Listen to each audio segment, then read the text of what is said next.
Hi అండి, నమస్తే. Welcome to my channel voice of Lakshmi. Chittareddy Suryakumari గారు రచించిన సమాప్తం అనే ఒక చక్కటి కథను వినేద్దామండి. ఈ కథ 1976 సంవత్సరంలో ప్రచురింపబడింది. కథను మొదలు పెట్టబోయే ముందు మన ఛానల్ని ఎవరైనా ఫస్ట్ టైం చూస్తున్నట్లయితే ఛానల్ని తప్పకుండా సబ్స్క్రైబ్ చేయండి. అలాగే కథ నచ్చినట్లయితే లైక్ చేయటం మర్చిపోకండి. కథలోకి వెళ్ళిపోదామా? ఉమను చూశాడు. మెరుపును చూసినట్లు శంకర్ కళ్ళు జిగేలుమన్నాయి. గుండె దడదడలాడింది. ఆమె అందానికి పరవశించిపోతూ ఆమె వెంట నడిచాడు. ఉమ వెనకాలే శంకర్ ఆ ఇంట ప్రవేశించాడు. అది 2 గదుల ఇల్లు. పొగమాసిన గోడలు, విరిగిపోయిన కుర్చీ బల్ల ఆ ఇంటి పేతతనాన్ని చాటుతున్నాయి. సంపాదనకు మించిన కుటుంబ సభ్యులు ఇంటి నిండుగా ఉన్నారు. అపురూప సౌందర్యవతి శాపవశాన ఆ ఇంట పుట్టింది. ఆ పేదరికం నుంచి ఆమెను విముక్తి చేయాలన్న తపన కలిగింది. మాసిపోయిన పాతకాలం కుర్చీలో పడుకున్న ఆ ఇంటి యజమానితో ఏమీ సంకోచం లేకుండా ఉమని నేను చేసుకుంటాను అని చెప్పాడు. తన చదువు, చేస్తున్న వ్యాపారం, తండ్రి గురించి అన్నీ చెప్పాడు. ఉమ నాన్న ఆలోచించను భయపడ్డాడు. ఏమీ కానున్నదో అది కాక మానదు. మొదటిసారిగా వచ్చిన అవకాశాన్ని వదలదలుచుకోలేదు. కూతురు పెళ్లి ఎలా చేయాలా అన్న బాధకి తోడు అందమైన కూతుర్ని ఎలా కాపాడుకోవాలో తెలిసేది కాదు. వెకిలివాళ్ళు, రౌడీలు ఇంటి ముందు తిరిగేవారు. అది మరీ బాధగా పరిణమించింది. శంకర్ అడిగిందే చాలన్నట్టుగా గుట్టుగా గుళ్ళో పెళ్లి చేసి ఉమను అతనితో పంపించి తేలిగ్గా నిట్టూర్చారు ఉమ నాన్నగారు. పరువు ప్రతిష్టలను పట్టుకు వెళ్లాడి తల్లిదండ్రులకు పెద్ద కొడుకు శంకర్. తాను అనుకున్నది చేసి చూపించేవాడు. అలాగే తనకు నచ్చిన అమ్మాయిని చేసుకోవటానికి వెనుకాడలేదు. ధైర్యంగా భార్యను వెంట పెట్టుకుని నేరుగా ఇంటికొచ్చి ఉమను తల్లిదండ్రులకు పరిచయం చేశాడు. వ్యాపారానికి వెళ్ళిన కొడుకు, అమ్మా పెళ్లి చేసుకుని వచ్చాను, ఇదిగో నా భార్య అని చెప్తూ ఉంటే ఆశ్చర్యంగా నోళ్లు వెళ్ళబెట్టి చూస్తూ ఉండిపోయారు. తల్లిదండ్రులకు నమస్కారం చేయించి భార్య భుజంపై చేయేసి అతని గదిలోకి నడిపించుకుపోయి తలుపులు మూసుకున్నాడు. వారికి చేయగలిగిందేమీ లేదని తెలుసుకున్నారు. వారి తాహతకు తగినట్టుగా పార్టీ ఇచ్చి బంధుమిత్రులకు కోడల్ని చూపించారు. ఉమా తన అందంతో అందరినీ ఆకట్టుకుంది. గర్వంగా తన స్నేహితులకు పరిచయం చేశాడు శంకర్. వారందరికంటే తాను పై ఎత్తులో ఉన్నట్టు అతనికి భావన కలిగింది. ఉమలో లేమిలో ఉన్న కరుకుదనం, మొరటుదనం కలిమిలో కరిగిపోయాయి. కడిగిన ముత్యంలా, సానపట్టిన వజ్రంలా మెరవసాగింది. చక్కగా అలంకరించుకోవటం, వెళ్లే చోటును బట్టి కేశాలంకరణ, కాటుక, పెదాలకు రంగుదిద్దుకోవటం నేర్చుకుంది. అలా చక్కగా అలంకరించుకున్న భార్యను వెంట పెట్టుకుని క్లబ్కి, డిన్నర్లకి వెళ్ళేవాడు. ఉమని చూసిన వాళ్ళు ఆమె చదివింది 8వ తరగతి అని అనుకోరు. అద్దం ముందు కూర్చున్న ఉమకు తన ప్రతిబింబం అందులో కనిపించింది. కానీ మనసుకి ఆనందం కలిగించలేకపోయింది. తన అందానికి మురుస్తూ వెంటబెట్టుకుని తిరిగే భర్త ఉన్నా తృప్తి కలగలేదు. గొప్పింటి కోడలు, తనకేమీ లోటు లేదు. మామగారు వ్యాపారపు గొడవలో ఉంటారు. అనుకున్నంతగా అత్తపోరు లేదు. ఆడబిడ్డలు మాధవి, మాలతి BL BCom చదువుతున్నారు. ఎవరి పనులు వారు చేసుకుని పోతూ ఉంటారు. శంకర్కో తమ్ముడున్నాడు, ఉదయ్. గుల్బర్గాలో మెడిసిన్ చదువుతున్నాడు. కోర్స్ పూర్తి చేసుకుని వస్తాడు. వాడు ఓ పిల్లను వెంటబెట్టుకు రాకముందే పెళ్లి చేయాలని ఆ ప్రయత్నాల్లో ఉన్నారు. ఉమా ముఖానికి పౌడర్ అద్దుకుంటూ తన అందమే తనకు అదృష్టాన్ని తెచ్చింది, తనకన్నీ దొరికాయా అని ప్రశ్నించుకుంది. శంకర్ తన అందాన్ని ఆరాధిస్తున్నాడు. ఇష్టంగా అతను సుఖిస్తున్నాడు. కానీ తను తృప్తి పొందలేకపోతోంది. తనకు కావాల్సింది ఆరాధన కాదు, అనురాగం. శంకర్ గొప్పవాడు. తన అంతస్తుకు, హోదాకు తగిన భార్యను ఎన్నుకున్నాడు. తన గొప్పతనానికి మెరుగుదిద్దుకున్నాడు. అతని అదృష్టానికి ఇతరులు ఈర్ష్యపడుతుంటే అతను సంతోషిస్తాడు. భార్యాభర్తల సంబంధం కేవలం శారీరకమే కాదు, ఆత్మలకి సంబంధించింది. తనకి ఆ భావన ఎన్నడూ కలగలేదు. అతని దృష్టిలో తనొక అపురూప వస్తువు. భర్త నుంచి తనకింకేదో కావాలన్న తపన కలగసాగింది. ఉమా అద్దంలోకి చూస్తూ, ఓ మనిషి, నీకు తృప్తి లేదు. పుట్టింట్లో కడుపు నిండి ఒంటి నిండా బట్ట ఉంటే చాలనుకున్నావు. దానికోసం ప్రాకులాడావు. అనుకున్న దానికంటే ఎక్కువగానే దొరికాయి. ఇప్పుడు మరేదో కావాలంటుంది మనసు, మరేదో ఊహిస్తుంది అని అనుకుంటూ నవ్వుకుంది. బుగ్గ మీద సొట్టపడింది. ఈ అందం లేకుంటే తన భర్త తనను ప్రేమించడే, భార్య అని మక్కువగా చూపించుకోడే, దూరం చేస్తాడా, మక్కువగా దగ్గరకు తీసుకోడా? అసలు ఈ అందం శాశ్వతమా అని అనుకుంటే గుండె గుబగుబలాడింది. తన అందం తనకి సంతోషాన్ని కలిగించటం లేదు. తన అందం చూసుకుని గర్వించటానికి బదులు ఏదో తెలియని బెంగ కలుగుతుంది. తల దువ్వుకోవాలనిపించలేదు. కానీ శంకర్ ఊరెళ్ళి 2 రోజులైంది. సాయంకాలానికల్లా వచ్చేస్తానన్నారు. ఏదో ప్రోగ్రాం పెట్టుకునే వస్తారు, తయారు కావాలి. దువ్వెన అందుకుంది. హాల్లో ఫోన్ మోగింది. ఆలోచనలో ఉన్న ఉమా ఆ శబ్దానికే ఉలిక్కిపడింది. ఫోన్ ఎవరూ ఎత్తలేదు. ఆగకుండా మోగుతూనే ఉంది. ఉమ లేచి గది నుండి బయటకొచ్చింది. ఎవరో ఒకరు ఎత్తుతారులే అన్నట్టు ఎవరికి వారు ఊరుకుంటారు. అప్పుడే లోపలికి వచ్చిన మాలతి విసుగ్గా ఫోన్ ఎత్తింది. మాలతి చేయి గుండెల మీదికి పోవటం, మెట్లు దిగుతున్న ఉమా చూపు అక్కడే ఆగిపోయింది. భయంకరమైన వార్త వింటున్నట్లు కళ్ళు పెద్దవి చేసి వింటున్న మాలతి మెట్ల మీద నిల్చున్న ఉమ వైపు పిచ్చిగా చూసింది. అమ్మా అంటూ గావుకేక పెట్టింది. పెద్దన్నయ్య కారు యాక్సిడెంట్ అయిందట. తర్వాత మాటలు ఉమ చెవిలో దూరలేదు. ఉమ ఇప్పుడు విధవ. పెళ్ళయి సంవత్సరమైనా పూర్తి కాలేదు. ఇప్పుడు తన అందానికి విలువ లేదు. అందం సువాసన ఉన్న తోటలో పువ్వు కాదు. తను చూస్తూ ఉండగానే కాగితం పువ్వుగా మారిపోయింది. ఇలా అవుతుందని ఎన్నడూ ఊహించలేదు. శంకర్ ఆరాధించే ఈ అందం పోతుందేమో, అతనికి దూరం అవుతుందేమోనని భయపడిందే కానీ అతనే శాశ్వతంగా ఈ లోకం నుంచి వెళ్ళిపోతాడని అనుకోలేదు. ఎంతలో తన బ్రతుక్కి విలువ లేకుండా పోయింది. ఇదే నా జీవితం అనుకుంటూ కుమిలిపోయింది. అంత దుఃఖం ఉన్నా ఉమ కంటిలో కన్నీరు కనపడలేదు. భర్త చనిపోతే ఏడవని భార్యని వింతగా చూశారు. ఆ ఇంటికి పెద్ద కోడలు, రాణిలా వెలిగిన ఉమ ఇప్పుడు వంట మనిషి. ఎంతకాలం ఒంటరిగా గదిలో కూర్చుంటుంది. తనకై తానొచ్చి వంటగదిలో స్థానం ఏర్పరచుకుంది. శంకర్ పోయిన రోజున వచ్చి తల్లిదండ్రి కర్మకాండలు ముగిశాక ఏడుస్తూ వెళ్ళిపోయారు. కూతుర్ని ఇంటికి తీసుకుపోలేదు. తనను పోషించి భరించే శక్తి వారికి లేదని ఉమకి తెలుసు. అత్తగారి ఏడుపులు సాధింపులు ఉమనేమీ చేయలేకపోయాయి. మొండివాడు అందరికంటే బలవంతుడు. ఇది రాసిన రాత, ఇది తన కర్మే అనుకుంది. తనకు ఓ మనసంటూ ఉంటుందని మర్చిపోయేదే కానీ శంకర్లా ఉండే ఉదయ్ను చూసి మరవలేకపోయింది. మొదటిసారి ఉదయ్ స్వరం విని ఉలిక్కిపడింది. మెడమీద వెంట్రుకలు నిక్కపుడుచుకున్నాయి. ఊరు నుంచి వచ్చిన శంకర్ అమ్మా అని పిలిచినట్లుగానే ఉంది. అతని నవ్వు బాధాకరమైన సంతోషాన్ని కలిగించేది. ఉదయ్ నవ్వు కొరకు కాచుకుని ఉండేది. అతను నిల్చునే తీరు, నడక, కళ్ళెత్తి చూసే విధం శంకర్ని గుర్తుకు తెస్తాయి. శంకర్ దృఢంగా, గంభీరంగా ఆంబూత వంటి వాడైతే ఉదయ కోడెద్దు వంటి లాంటివాడు. అతన్ని చూడకూడదనుకుంటూనే తలుపు సందుల్లో నుంచో తెరచాటు నుంచో చూస్తుంది. అలా చూడటంలో ఏ దురుద్దేశం తనకు లేదని సరిపెట్టుకునేది. ఉదయ్ ఎదుటకెప్పుడూ పోలేదు. తనను అతడు చూశాడో లేదో కూడా తెలీదు. కొండంత పెద్ద కొడుకు పోయాక చిన్న కొడుకుని వదిలుండలేకపోయింది తల్లి. ఆ ఊళ్ళోనే ప్రాక్టీస్ పెట్టుకున్నాడు. మరోవైపు నాన్నకి వ్యాపారంలో సాయం చేస్తూనే ఉన్నాడు. శంకర్ లేకపోవటంలో ఆ ఇంటికి కళపోయినట్లుంది. భర్త, పిల్లలు ఉన్న అత్తగారే అంతగా కృంగిపోయారు. తనకున్న ఒక్క ఆధారం శంకర్ పోతే తనెలా ఉంటుందో, తన బాధ ఏమిటో, తన భవిష్యత్ ఏమిటోనని ఒక్కరూ ఆ ఇంట్లో ఆలోచించేవారు లేరు. ఇంతేనా జీవితం?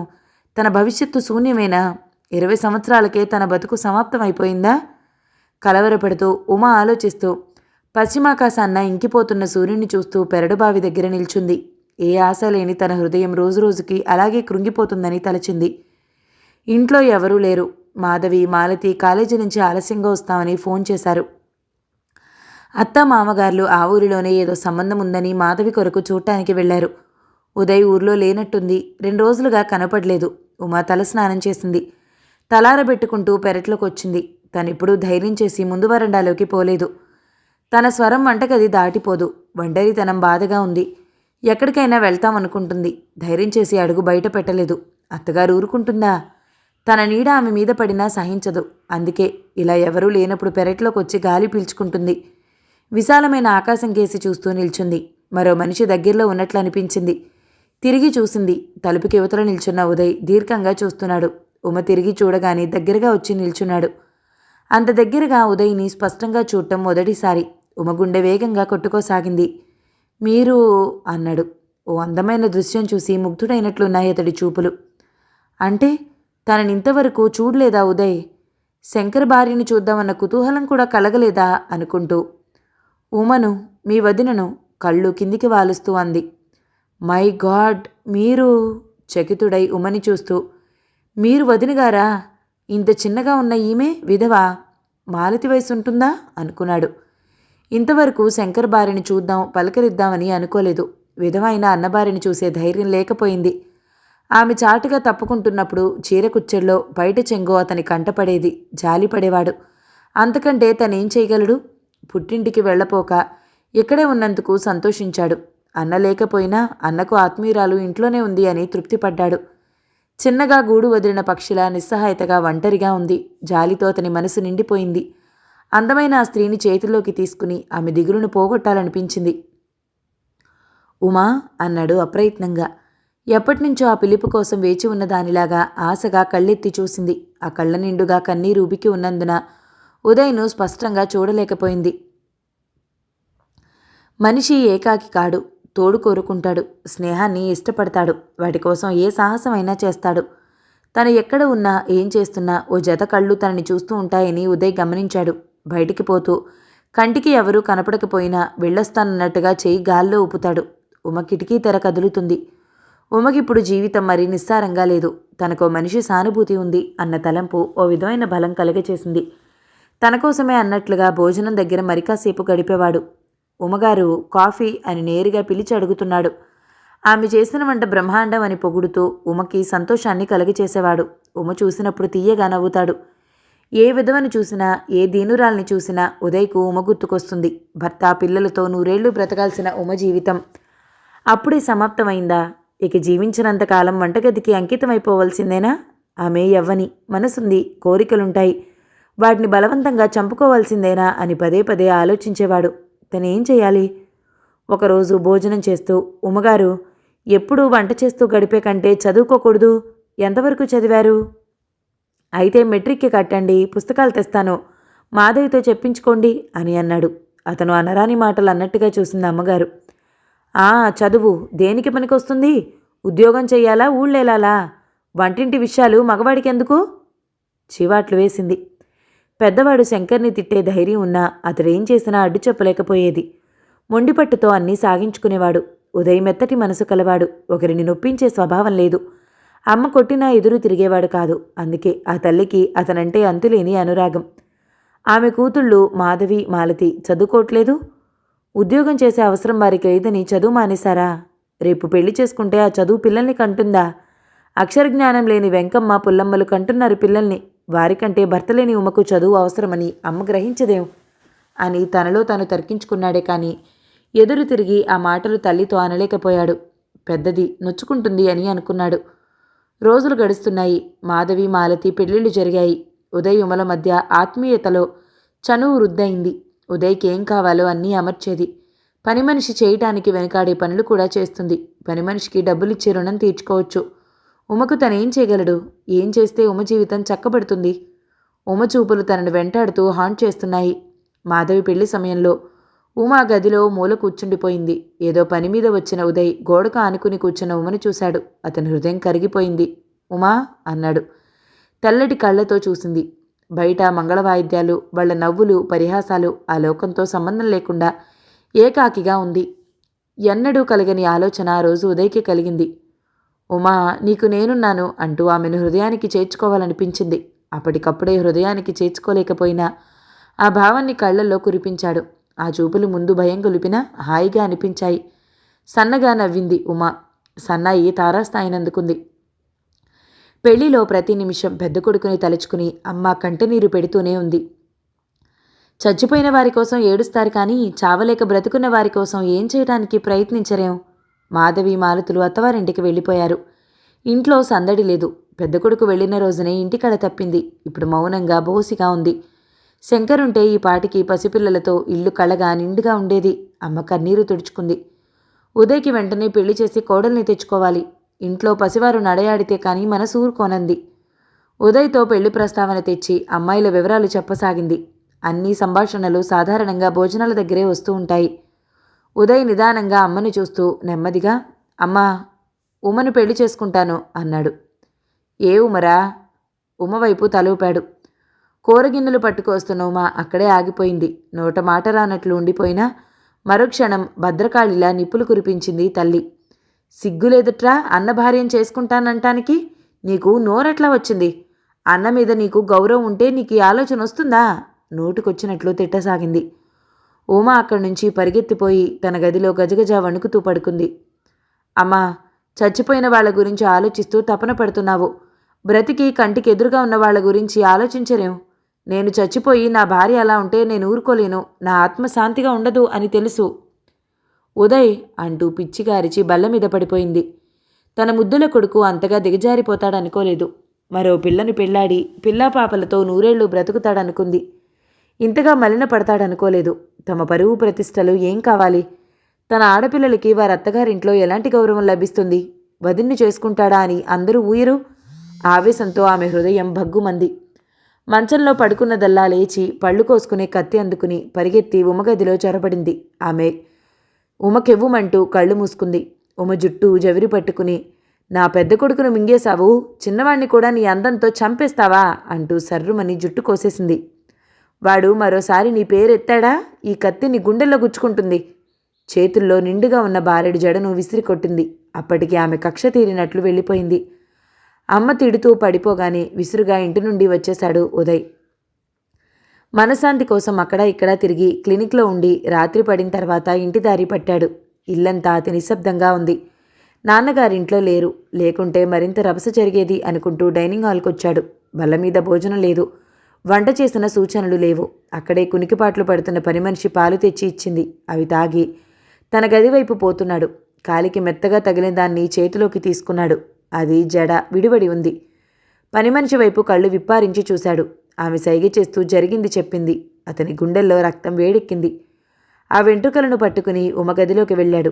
ఆ గది చీకటిగా ఉంది. తడుముకుంటూ ముందుకు వెళ్ళాడు. గువ్వలా ముడుచుకుని పడుకుని ఉన్న ఉమను తాకాడు. ఆవేదనతో ఆమెను పొదివి చేతుల్లోకి తీసుకున్నాడు. తలనిమిరాడు. ఉమకి జరిగిన అవమానానికి అతని గుండె నీరు కారిపోయింది. ఈ సంఘం మీద, అమ్మా నాన్నల మీద కక్ష, తన చేతగానితనానికి తన మీద తనకే అసహ్యం కలిగాయి. ప్రేమగా ఉమెను గుండెలకు హత్తుకున్నాడు. తను ఆమెకు ఏమివ్వగలడు? ఏమిస్తే ఆమె దుఃఖం పోతుంది? అతనివ్వగలిగింది, చేయగలిగింది ఒక్కటే, తన ప్రేమ, తన శరీరం. ఉదయ్ ప్రేమ ఉమ ఆత్మను తాకింది. ఎన్నడూ పొందనంత సుఖం, తృప్తి ఆ రాత్రి తను పొందింది. ఉదయ్ కొరకు తన శిరోజాలే కాదు, ప్రాణాలను కూడా సులభంగా ఇవ్వగలదు. ఉదయ్ ఆ రోజు నుంచి అమ్మ ముందు ఉమ పేరెత్తలేదు. చాటుగా మాటుగా వారు ఆనందాన్ని వెతుక్కుంటూనే ఉన్నారు. ఒకరోజు పక్కింటి తులసమ్మ గారి ఇంట్లో ఏడుపులు వినిపించాయి. తన విధవ కూతురు కులంకాని వాడితో లేచిపోయి పెళ్లి చేసుకుందని. కూతుర్ని వాడిని వారం రోజులు తిడుతూ శపిస్తూనే ఉంది. ఉమతో ఉదయ్ ఎక్కడ లేచిపోతాడనని అమ్మకు భయం పట్టుకుంది. ఉమని ఇంట్లో నుంచి వెళ్ళగొట్టే ప్రయత్నంలో ఉండగా, పిచ్చిదాన, మధువు, మగువ, మరిగిన మగవాడు దేనికైనా తెగిస్తాడు, ఎంతటి నీచానికైనా దిగజారిపోతాడు. దాన్ని తరిమేస్తే బయట బాహటంగా కాపురం పెట్టేస్తాడు. కనుక దాన్ని ఇంట్లోనే ఉంచి నీ కొడుకు పెళ్లి చేయి అని భర్త సలహా ఇచ్చాడు. ఉమా అమ్మ పెళ్లి చేసే ప్రయత్నంలో ఉంది. ఒకరికి న్యాయం చేయబోయి మరొకరికి అన్యాయం చేస్తానేమో. మనం ఎక్కడికైనా వెళ్ళిపోదాం, పెళ్లి చేసుకుందాం. నేను డాక్టర్ని, నిన్ను పోషించలేకపోను అని అన్నాడు. ఇంతకంటే ఎక్కువ ఆశించటం దురాశ అవుతుందని ఉమా అనుకుంది. సంఘం మారలేదు. ఏ కాస్త మారినా మన ఆచారాలు మాసిపోలేదు. మన వాళ్ల భావాలు, మనసులు బూజు పట్టి ఉన్నాయి. నాలాంటి అభాగ్యుల గతి ఇంతే. వెళ్ళిపోయి ఇందరిని బాధపెట్టి మనం సుఖపడలేం అని ఉమ ఉదయ్తో అంది. అమ్మ అంటే ఉదయ్కి ఎంత ప్రేముందో ఉమకు తెలుసు. ఆమె ప్రాణాలైనా వదులుతుంది, కానీ వారి పెళ్లికి ఆమోదించదు. అందుకే అలా చెప్పింది. ఉదయ్ పరిస్థితులకు బానిస కాక తప్పలేదు. అమ్మ తెచ్చిన అమ్మాయి రాజలక్ష్మిని పెళ్లి చేసుకున్నాడు. ఉదయ్కి పెళ్ళవుతుంటే బాధతో తన హృదయం పగిలిపోతుందని అనుకుంది. కానీ ఉదయ్కి మంచి భవిష్యత్తు ఉండాలంటే అతను పెళ్లి చేసుకోవాలి. సుఖంగా పాపలతో కలకాలం జీవించాలి అనుకుంది. అతని మీద ప్రేమ అలా ఆలోచింపచేసింది. అతన్ని చూడగలదు, అతనికి సేవ చేయగలదు, బ్రతుకుంటానికో కారణం ఉంది, అది చాలు అనుకుంది ఉమ. ఉదయ్ ఉమను మరవలేదు. ఆమె సాంగత్యాన్ని వీడలేదు. భార్యను తృప్తిపరిచి ఉమ దగ్గరకు వచ్చేవాడు. అది తప్పు అని ఇద్దరికీ తెలుసు.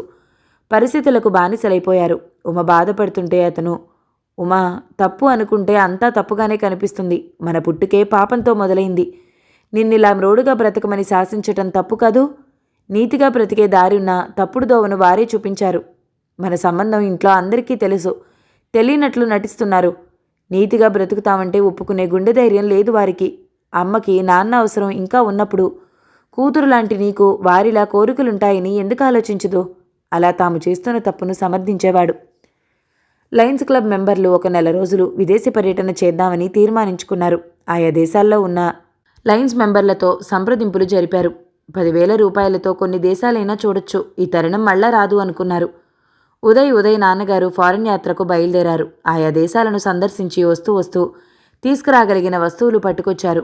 ఉదయ్ తనకిద్దరు భార్యలనుకుంటూ రహస్యంగా తనలో తాను నవ్వుకున్నాడు.